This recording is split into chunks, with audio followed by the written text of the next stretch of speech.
森友学園の土地取引から全ては始まった。公文書改ざんを命令させた近畿財務局職員赤木俊夫さんは自ら命を絶った。妻赤木雅子さんから自殺した夫の指揮を託された唯一の記者相沢冬樹さんを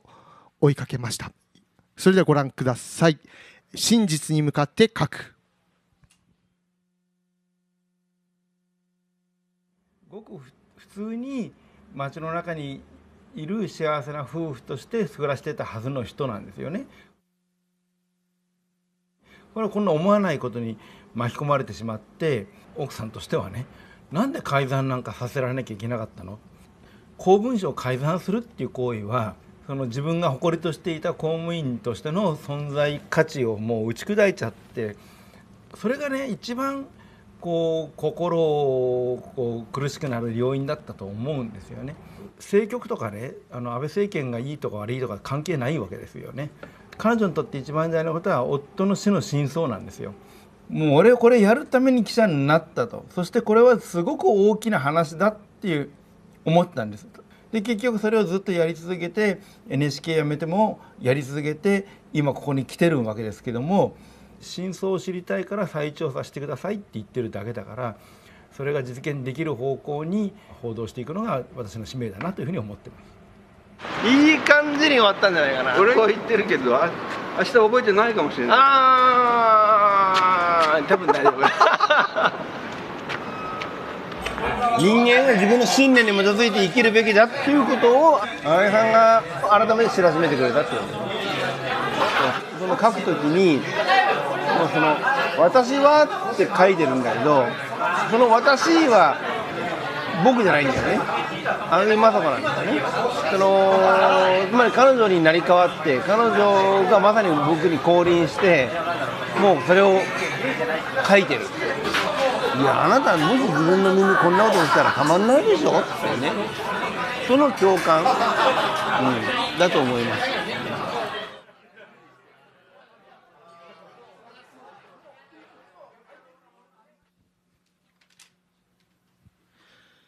ご視聴いただきましてありがとうございます。それでは紹介させていただきましょう。映像でも登場されてました相沢さんです。よろしくお願いします。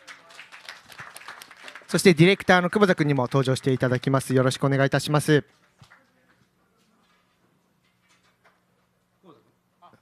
こちらでよろしくお願いいたします。それこそ映像でもお話がありましたけども、森友問題を取材するためにこの NHK を辞めて取材をするというところのお話がありましたけど、そこの覚悟ではないですけども心境というところもお話しいただければと思います。本当のこと言えば別に森友をやるためではなくてですね、はい、多分記者でいられたら辞めなかったんですよ。僕が一番したかったのは記者の仕事をずっと続けることで、はい、でもし例えばこの、2年前の人事ですけどね、私を大阪から外してどっか、地方の支局にやって、森友の取材はもうできないところに追いやるけど記者は続けさせるっていうんだったら、私多分辞めなかった。それで辞めるっていう決断が多分できなかったと思うんですよね。ところが向こうが思い切ってもう記者を辞めさせるというふうに言ってくれたので、私も思い切ってだったら NHK 辞めたるわっていうふうに言えたわけですよ。そういうことです。中途半端じゃなくてよかったなと。そういうことです。それこそ赤木俊夫さんというのは国という大きい組織に圧迫されたっていう経緯があったと思うんですけども、それこそ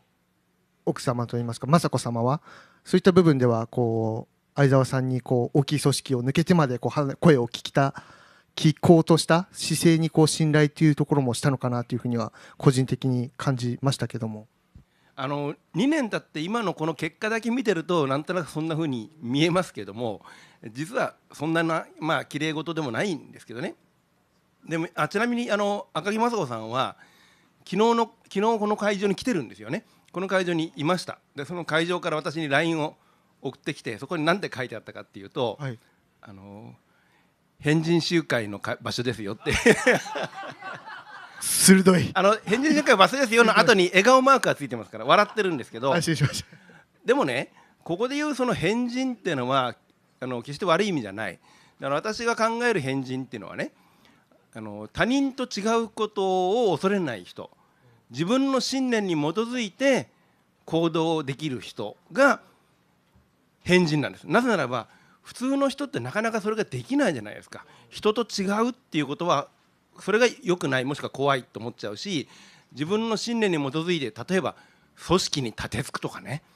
そんなこと普通できないじゃないですか。まあ上司が言ってるから仕方ないよなっていうのが普通の人でしょ。それに対していやそれはおかしいです、間違ってますからそんなことやるべきじゃないですっていうのが変人ですよね。その変人の典型が実は赤木俊夫さんなんですよ。つまり彼は3年前に2月26日に日曜日ですけどね、休みの日に上司から職場に呼び出されて、ちょっと君さこれちょっと改ざんしてくんないっつってまあどう言ったかは分かりませんよ。でも結論として呼び出されたこと、公文書の改ざんを求められたことは間違いないんです。その時に普通だったらまあ仕方ないな上司に言うんだからって言ってやっちゃうところを、彼はそれはおかしいからやるべきじゃないって言って反対してるんですよね。彼が反対したってことはその時彼を呼び出した上司本人が認めてるんですよ、赤木雅子さんに。赤木さんは最初から反対してたと。だけど彼はだからそういう意味ではまさに変人なんですよ、彼はね。変人なんだけどその変人に対して組織はねそれじゃ済まないからいや財務省本省からねいっぱいもこうやって圧力かけられてんだと。で近畿財務局のトップのね、局長も、全責任を負うとまで言ってるんだと。だからやってくれって言ってやらしてるわけです。で嫌だったけどやらされちゃったと。でやらされちゃってでもやったことは絶対間違ってるんだから、それでそれを悔やんでずっとこう思い悩むわけじゃないですか。でもね思い悩んでる時にね、でも次の人事異動でもう僕はここから外れて別のとこ行かせてくれたらとりあえずこのことから外れられるし、とにかく人事異動で外してほしいってずっと希望してたんですよ。それで上司が、多分外れると思うよって言っていいこと言ってたんですよ。で蓋開けてみたら外れなかったんですよ。外れないだけじゃなくて彼に改ざんさせた上司とかその他他の人はみんないなくなって彼だけ残ったんです。じゃあどう思うかって言ったら、俺だけ見放された、みんな逃げてってつまり改ざんの実行をさせられた自分だけ残されて、改ざんを指示した人たちはいなくなって逃げたなっていうふうに思いますよね。でそこから実はガクンと悪くなっていって休職して、その後もずっと追い詰められていって、それでおかしくなっていく。そこを赤木雅子さんは人間が壊れていくっていう表現をしてるんですね。自分の大事な夫がすごく明るくて朗らかだった人がどんどんおかしくなっていって暗くなって、ただ暗くなるんじゃなくてとにかくもうそれを彼女は人間が壊れていくって表現したんですね。人間が壊れていってで、しまいには結局命を絶つことになってしまうわけですけども、そのいきさつはね、だから赤木雅子さんとお話をしないとわからないんですよね。でそれずっと話をしている中で分かると、やっぱりそんなこと許されないって思うじゃないですか。だから僕はこのね立派な変人ね、日本が誇るべきね変人はだから褒め言葉なんですよ。やっぱりね言ってみれば自分の信念を貫いたがゆえに、貫かなかった人はみんな出世してんですよ、ね。なのに貫いた人は一人命を絶つところに追い込まれちゃったと。そんなのおかしいなと。この国って正義の国じゃないのかと、ね、正義が負けて悪が栄えるってそれいいんですかっていうことで、そういう意味でもねさっきのビデオもちょっと政局とか政権とか関係ないって言いましたけど、本当そうで日本人で完全懲悪好きじゃないのってね。最後に善は勝つ、正義は勝つ、悪は負けるっていうのが好きなはずじゃないですか。水戸黄門とかね、そんなまさにそういうものは。ちなみに赤木俊夫さん水戸黄門大好きだったそうなんです。水戸黄門のね決め台詞とか全部言えるそうなんですよ。だから要するにそう思って自分は公務員の仕事をしてたのに、その水戸黄門的な存在である職場の上司に言われてこんなことさせられちゃったわけですから、それはたまらないですよねということだというふうに思って今この話を、取材して字にしているということです。ありがとうございます。それこそ本当に我々もテレビのニュース報道だけを見ているとどうしても受け身になってしまうし、なかなか真実にはたどり着けないっっていうところがありますけども、そんな中相沢さんであったり、もちろん赤木雅子さんは真実に向けてアクションをし続けているというところで、そのアクションについての映像をもう一本ご覧いただきたいと思いますので、映像をご覧いただきます。よろしくお願いいたします。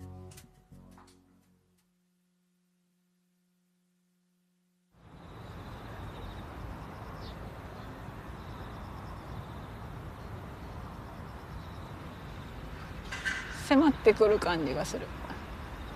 これさえなかったらね、死なんでよかった人がおるっていうのが辛いやろ。隠そうとしたのはもっと上の人でしょ。なんでやらされた人が責任を負って死んでんのに、いまだに調査ちゃんとしてくれないって。本当かわいそうやろ。返してくれよ。返してほしい。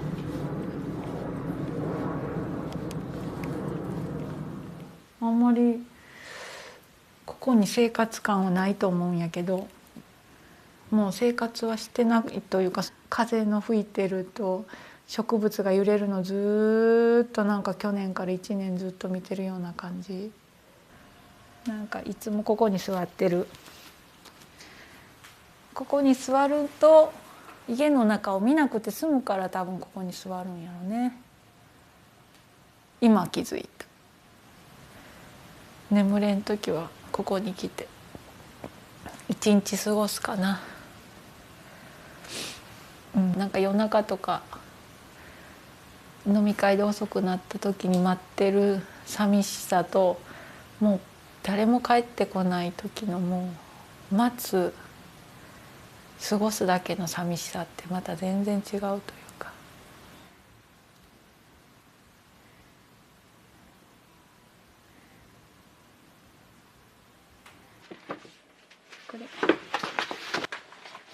これもでも処分しようかなと思ってるんやけど、もう私は使わないから。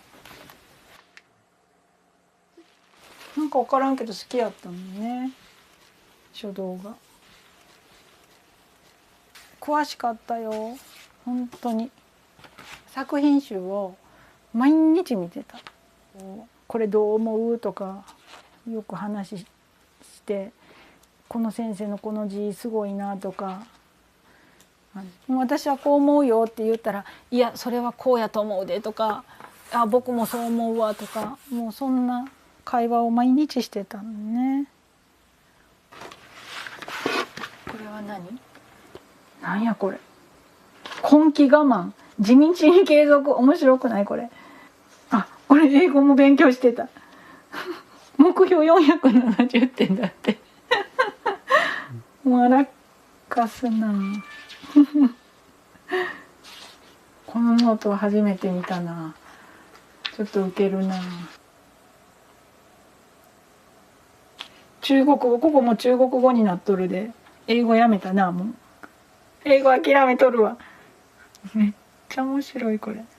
これはちょっと面白かった。今日初見、ちょっと元気が出るな。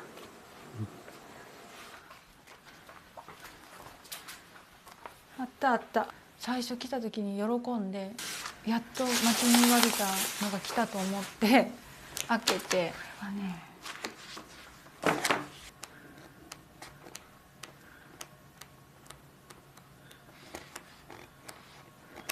ほとんど真っ黒。これが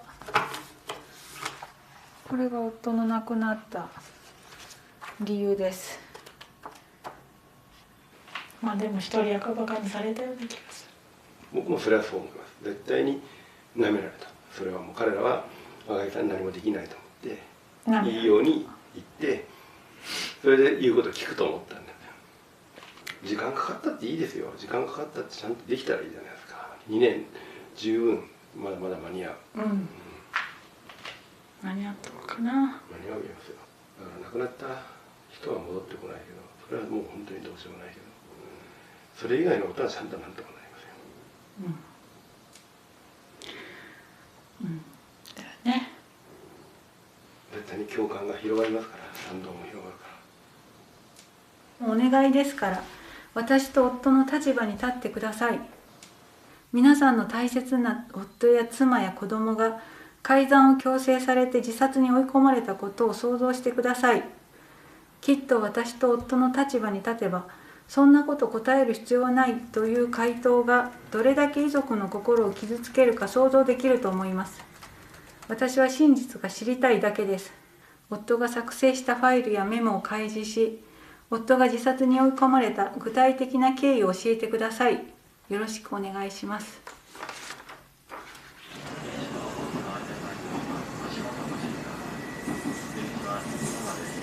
3月3日やってんね。だから亡くなる4日前、3、4時間ここにこもってたのよ。もう六甲山の自分の決めた木に首を吊って死ぬつもりやから、ここに来て衣装を茶封筒に入れて、ポケットが膨らってたから、多分紐を持ってたんやと思う。ケーブルかなんかを。どんな気持ちやったやろ。すごい人からの目を気にしてたのよ。ずっと足元見てたんちゃうかな。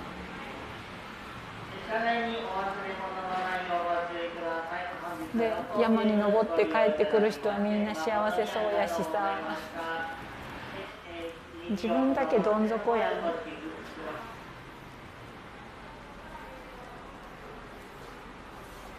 これがこの山にこもった日の夜。そんなんでなんで死なにゃいけんの？私車で出かけるけど、それだけ許いして。けん、絶対嫌じゃ。一緒に行こう、車で。嫌じゃ眠てん。すぐ警察よ。一緒に行こ1000番。頼むけ。R11000番。はあ。じゃったかな。へえじゃったかな。とっちゃん、そんなんでさ、死ぬって頭おかしいようなっとるよ。おかしいよ。大丈夫じゃねえよ。とっちゃん、車で死ぬんだってボレ人に迷惑かけるし、玉島にとっちゃん帰らにゃいけんなんで、死んだら。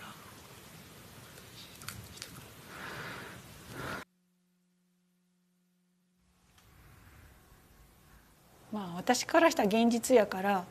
ここでご飯食べてたんですよって、同じようにここで亡くなってたんですよって、ここにね入ってたんだよ、ここにね。だからずっと大事にしてたんだなと思って。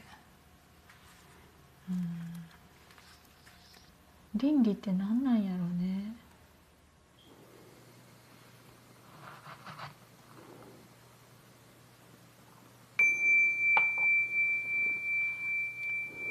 夫の人間がただあの瞬間に亡くなったんじゃなくって、こういう思いをしてこんなことをしてしまって、すごくそれを後悔してて、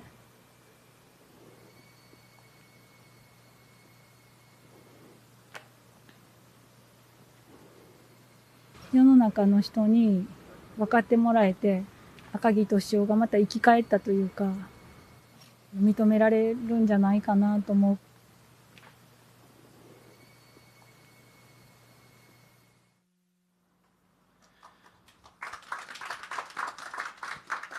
ご視聴いただきましてありがとうございます。ここで、赤木雅子さんとですね LINE でつないで通話で会話をさせていただきたいと思います。今からかけます。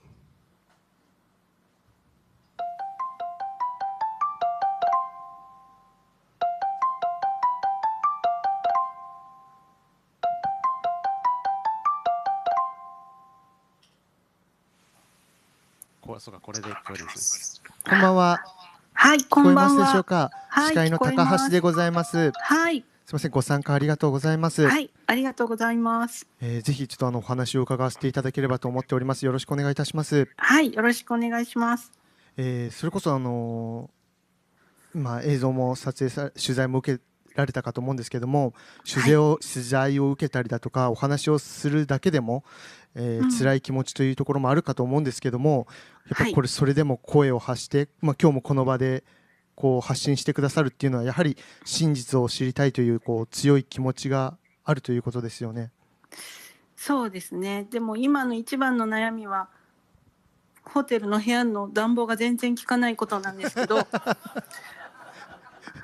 すいません、寒い中ちょっとお話しいただいて、申し訳ございません。いえいえ、真実が知りたいっていうことが一番なことと、あとはやっぱり夫はなかったことにされてるので、はい、それを久保田君が部屋の映像とか撮ってくれたことで、夫が浮き上がってくるような感じがするっていうか、そういう、希望があります。それこそ本当に今なかったことっていうワードがありましたけども、忘れられないようにっていうところのやっぱ活動っていうところでエネルギーはあるんでしょうかね。そうですね。エネルギーはもう満ち満ちているというか、誰にも負けないエネルギーを持って今戦ってます。まさこさん、こんばんは。久保田です。こんばんは。はい、どうも。ありがとうございます。やっぱり普段僕もカメラを回していて、まさこさんよく、自分の身が本当削られていくようだって取材を受けることでどんどん身を削られていくっていうじゃないですか。はい。それだけ心身を削って、僕もそれを撮っている側なんですけど、はい。それでもそこまでメディアに出たり裁判をしたりするっていうのは、やっぱりなんでなんでしょうか。もうさっきも言ったけど、夫のことを忘れられたくないっていうのが一番ですね。で、夫はなんでこんなことになったのか、改ざんしなきゃいけなかったのかっていうことを知りたいので、そのためやったら、私の、できる限りのことはしたいし、夫がさっきの様子見てもらったんですけど、辛い時、あの時のことを思ったら、今辛いことなんてちっとも大したことじゃないので、夫のことをとにかく、今からでも助け出したいなって思ってます。それこそ敏夫さんは国のために誇りを持って働かれていたと思うんですね。はい。そんな中公文書の改ざんというところでそのプライドとかすごい大事なところを傷つけてしまって悩ませたり、心を揺さぶられてしまったと思うんです。はい。その中でもやっぱりその敏夫さんの誠実さっていうのをやっぱ雅子さんとしてはどうしてもやっぱ伝えたいですよね。皆さんに忘れられるのではなく、その誠実に戦ったんだっていうところはやっぱ伝えたいですよね。はい。さっき相沢さんが変人と普通の人の話されてましたけど、夫は確かに変人だけど、変人扱いされるやってはいけないことをやってはいけないっていう人が変人になる世の中がおかしいと思うんですよね。そっちが普通でないといけないのに、今逆転してる世の中だと思うので、私も今変人、今日も変人やって言われてきたんですけど、ある方に、私がやってることは全然おかしなことじゃなくって、知りたいことを知りたいっていうことが変人じゃなくってまともなことやっていうことを伝えてもらいたいなと思います。もちろんでございます。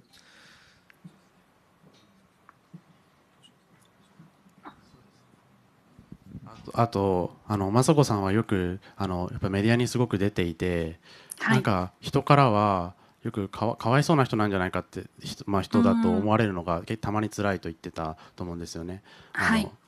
でも結構雅子さんは、会うとすごく、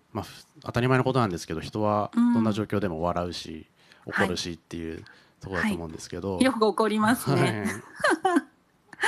久保田君ともよくちょっと、うまくいかない時もあるんですけど、でも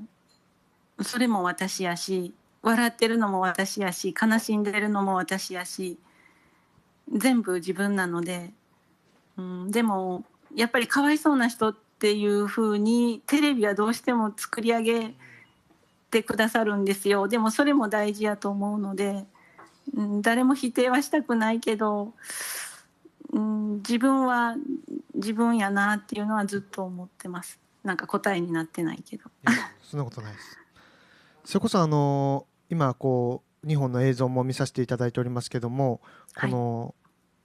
赤木さんの声を相沢さんがこう代弁じゃないですけど、この一緒のなんて言うんでしょうね、第三者として声を発するというよりかは本当に一緒になって声を発しているっていう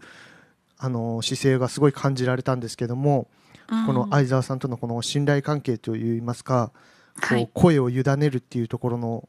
感情はやっぱりあるんでしょうかね。やっぱり夫のことを一番分かってくれてる記者の人は相沢さんかなと思っていますが、でも今だんだん徐々にたくさんの記者の人が取材今でもしてくださってるので、今は本当相沢さん以外の方もたくさん取材はしてくださってます。久保田君もそうやし、本当ありがたいなと思ってます。感謝してます。そうですね、本当に赤木さんの声をもちろん敏夫さんの誠実さを伝えたいと共感している方はたくさんいらっしゃると思いますし、雅子さんのことを思ってこう寄り添って並走している、記者の方も本当にたくさんいらっしゃると思っております。でドキュメントももちろんその姿勢で今こうやってお話をさせていただいておりますので、こう少しでもこう力になるというとおこがましいかもしれませんが、寄り添えればという気持ちがございます。ありがとうございます。僕からちょっと雅子さんに質問なんですけど、裁判とかメディアとかですごく頑張ってる雅子さんを見て、その敏夫さんはなんて言うと思いますか？そやね、まーちゃんよう頑張ってるねって褒めてくれてると思います私は毎日褒められてたんですよ、いつも毎日何やってもご飯作っても、掃除しても洗濯しても何しても褒められてて、だから今も褒めてくれてると思います。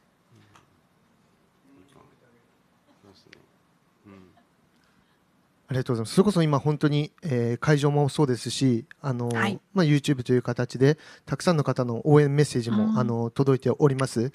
そうした方々にこう向けてこの場を借りてこう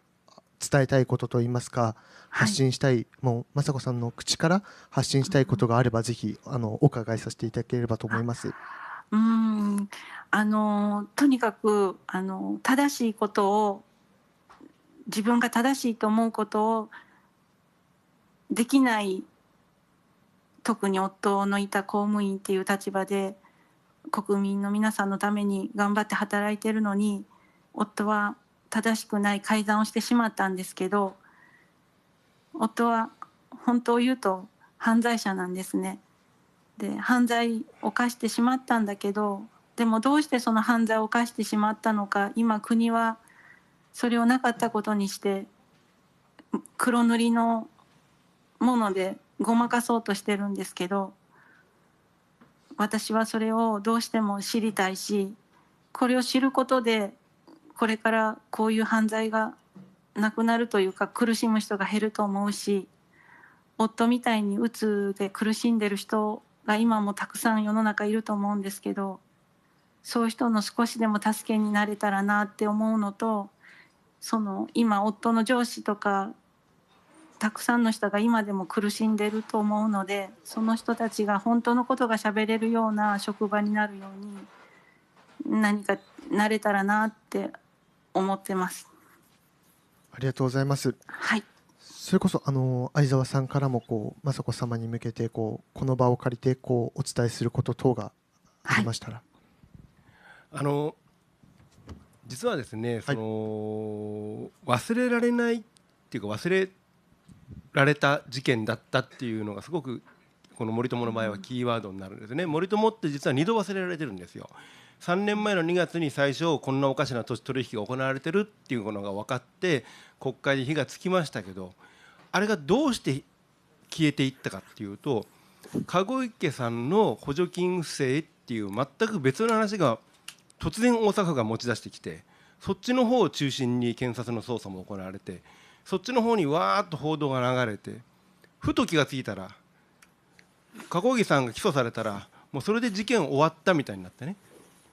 全然別の話なのに土地取引のおかしさの話消えてしまったんですよ。で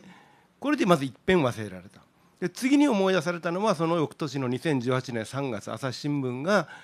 公文書書き換えの疑いという特ダネを書いて、でこれで改ざんなんかしてたんだっていうことが分かって、これでまた火がつくわけですね。ただその中で5日後に赤木俊夫さんが命を絶つという事件が起きますけれども、でその時に近畿財務局の職員が赤木さんの家に来て、赤木を殺したのは朝日新聞やって言うわけですよ。でもその時に赤木さんはもうその瞬間に思ったそうです。殺したのはあなたたちでしょって。だって朝日新聞は改ざんの事実を書いた記事にしただけ、改ざんさせたのは誰って考えたら、それは近畿財務局財務省の上役たちだから、その明らかに誰が殺したのかを考えればそれは明らかなんですね。でこれでいっぺん火がついたのにまた忘れられるんですよ。これはなぜかっていうとですね、赤木雅子さんが黙らされたからです。赤木俊夫さんが残した手記、そこに改ざんの経緯が書いてあります。これは当然世の中に明らかにしてほしいから書き残したんだって最初から分かってます。だけど財務省の人たち、近畿財務局の人たちがね繰り返しやってきて、もう絶対にマスコミを近づいちゃダメだと、マスコミなんか怖いから絶対近づけちゃダメだと、で名指しでね、特に朝日新聞と週刊文春はダメだと、これは正しいですね。ででなおかつ俊夫さんの手記いきなり見せてほしい、その時は手記という言葉で言ってませんけどね、遺書があったら見せてほしいって言ってね、亡くなった翌日にね弔問にやってきた人間がなんでね遺書見せてほしいって言うかって、もちろんそこにやばいこと書いてあるんじゃないかと思うからですね、現に書いてあったわけですけど、でとにかくそれはもう見せられませんって断られたら、とにかくこれはもう出しちゃいけない。だからその赤木雅子さんをとにかく抑え込んじゃうわけですよ。恐怖でもってね、出したらとんでもないことになるから出しちゃダメだって言って抑え込みました。だから新しい情報が出てこないからマスコミもそのまま収束しました。でこれで2度忘れられたんですよ。でこのままずっと忘れられてて、3度目また思い出してもらえた。それが今年の3月18日の赤木雅子さんが公表した俊夫さんの手記全文公表と、それから国と佐川当時の理財局長相手の裁判を起こしたと。これでまた火がついてね、で世の中手記全部読めばみんな分かるわけですよ。こんなことがあったのかと、なんでこんなことになったんだと、全ては佐川理財局長の指示だって書いてあるけども、まずはっきり書いてあると。じゃあ佐川さんこれ説明しなきゃダメだ。そして本当佐川さん自分の独断でこれやったのかというようなことを含めてね、全容解明しなきゃダメだってことでまた火がついて、でタイミング的にたまたまねコロナがちょうど広がり始めるタイミングだったので、なんでそんな時にっていうことはよく言われました。それはね両方から言われました。つまり安倍政権に批判的な人からは、こんな時に出したら目立たないじゃないかというような批判をされました。安倍政権を擁護する人からは、コロナで大変な時にこんなことで騒ぐんじゃないって言って批判されました。でもね、そもそもそれは政権是か非かを軸に考えるからそうなるんですよ。そんなこと関係ないんですから。真実はいつだって明らかにすべきじゃないですか。そしてその真実を明らかにするのはもちろんこの手記を公表するっていう手段ですけども、そう簡単じゃなかったわけですよ。夫俊夫さんが亡くなってから財務局から散々圧力かけられて、怖くて悩んでどうしようってずっと悩み続けて2年経ってね、結局財務局の人たちは自分に誠意ある答えをしてくれない、絶対に真相を説明してくれないって分かって、もう裁判を起こすしかない。裁判を起こすんだったらこの手記も当然証拠として出すしかない。だったらそれは世の中に公表するしかない。あとはいつかっていうタイミングが今年の3月7日が俊夫さんの3回忌です。それから3月末には雅子さんと俊夫さん2人の誕生日があってね、3月はいつも2人の誕生日をお祝いしてたそうです、一緒にね。だから3月ってすごい大事な月なんですよ。だからその3月に提訴したいっていうのがあったんですね。だからそれがはっきり言えばたまたまそこにコロナが重なっただけであって、別にコロナなんか全然関係ないですから、最初からね。っていうかコロナの対策するからこの問題を調べることはできないなんてことはありえないわけですし、だからそういう意味では3月の提訴には意味があったわけだし、そして2年経って雅子さんが決断してくれたおかげでやっと世の中をもう一遍3度目思い出してくれたんですよ。そしてそれを式を見てみんながね、こんなのきちんと調査しなきゃダメじゃないかっていうんで、再調査の署名に35万人署名が集まったんです。チェンジ.orgっていうキャンペーンサイトでやりましたけど、これもチェンジ.orgの主催者がびっくりしちゃって、こんなに集まったことないわけです。日本新記録なんです。それでその35万人の署名を、首相官邸に持ってきました。こんだけの人が再調査に賛同してるんですから再調査してくださいって言った時に何と言ったか、当時の安倍首相も麻生財務大臣も、調査は尽くした、新事実はない、再調査はしない、もうこれだけです。何回問われてもずっとこれを繰り返してるし、そして安倍さんが辞めて菅首相になって菅さんも同じことを聞かれて同じことを言ってます。でもこれ本当ですかね。そもそもね、新事実はないって言い切ってますけど、これまず嘘ですよね。だって真実ありますもん。敏夫さんの式には固有名詞入りでいっぱい詳しく書いてあります。財務省の調査報告書にはそんなこと書いてありません。もうそこ見ただけでも新事実はあるわけですね。新事実はないっていうことは嘘なんだけど、権力者が新事実はないって言い続けると、その元を知らない人、敏夫さんの式とか財務省の調査報告書を見てない人は、首相がそう言うんならそうなんだろうと、真実はないんだろう、じゃあ再調査なんかしなくていいじゃんってこうなっちゃうわけですよ。つまり忘れさせることはね、権力者にとってとても都合のいいことなんです。権力者にとって都合の悪いことが浮上したときに、一番いいのは忘れてもらうこと。そうだって忘れてくれたらなかったことにできますから。彼らはね、この森友はすごいなかったことにしたいんです。今赤木さん、雅子さんは改ざんの真相を解明してほしいって言ってる。改ざんの真相を解明すると、改ざんは一体何のためやったのってことになってくる。改ざんした書類は全部森友との土地取引の文書です。そしたら土地取引におかしなことがなければ改ざんする必要ないじゃないですか。じゃあ土地取引におかしなことあるんだろう、なんでそんなおかしな取引したんだって話になっていって、ここが権力にとって一番やばいところなわけですよ。だって森友学園の小学校の名誉校長安倍昭恵さんだったんですもん。それを公文書に全部書いてあったんだ。それを消してるんですもん、改ざんで。だから権力者はそこが嫌だから、安倍首相が国会で私は妻が関与してたら総理大臣も国会議員も辞めるって言っちゃったもんだから、あれはね安倍さんのポカだと思います。私がって言っときゃよかったんです。私が関与してたら辞める、私か妻がって言っちゃって、あなた妻のことよく分かってるんですかと。いやどんな夫婦でもそうですけどね、妻に確認もせずに妻が関与したら辞めるって、それダメでしょ。でどういうふうに関与したかどうかは別にして、名誉校長であることは事実なんですから、それはともかくとして、結局そうやって権力は何が何でもこれをなかったことにしたいから忘れさせようとして、で今まで籠池さんの詐欺事件っていうものを持ち出したり、それから赤木雅子さんに圧力をかけて黙らせたりして忘れさせてきたんだけど、今回はその赤木さんが勇気を持って立ち上がっちゃったもんだから、どうするかって言ったら、いやだから新事実はないから知らないっていう、そう言い張るしかないわけですよ。彼らはまた同じ手口で嘘ついてなかったことにしようとしてるわけです。でなかったことにしようとしてる人に騙される人もいっぱいいるわけです。だったら僕らっていうか、つまり報道する側、記者の仕事としてはね、それはあったことはあったと言い続けるしかないし、なかったことにしようとしてる人たちに対してさらなる真実を突きつけてね、あんたら結局こういうことがあるからね、一生懸命なかったって言ってるんでしょっていうものを突きつけていかなきゃいけない。そしてそれはね、私一人では足りません。さっき私が赤木さん降臨して書いてるってビデオの中で言ってました。あれは確かにそういう部分はありました。でもそれはね、ビデオを収録してるのはあれは多分今年の夏7月か8月ぐらいのことだと思います。でもね、その頃からね、他のマスコミの人たちがどんどん取材するようになってきてるんです。さっき赤木さん自身がおっしゃってましたけど、他のマスコミの記者の中でも心ある人たちがどんどん赤木さんを取材し始めてます。そしたらね、そっちの方がよっぽど大きなパワーになるわけですよ。一人が言うよりも多くが言った方がいい、多くのマスコミが書いた方がいい、ね、もっとはっきり言えば朝日新聞が書くより産経新聞が書いた方がいいんです。その意味は分かりますよね。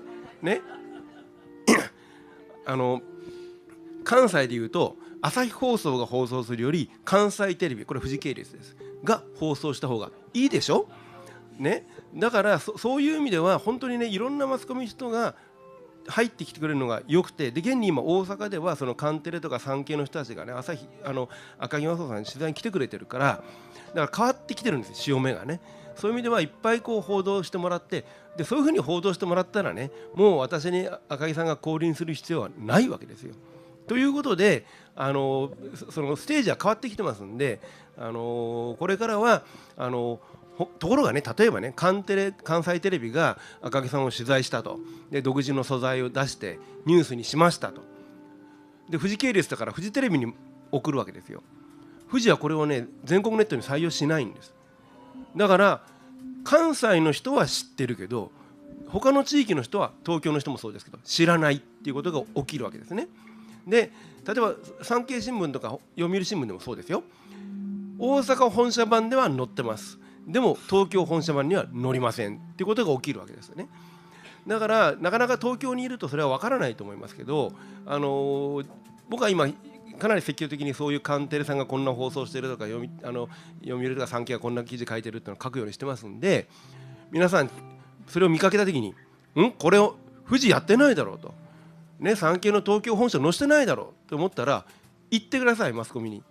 フジテレビに。なんで大阪の関西テレビがこんないいニュースやってんのに、なんでお前のとこ全国放送しないんだと、おかしいだろうって、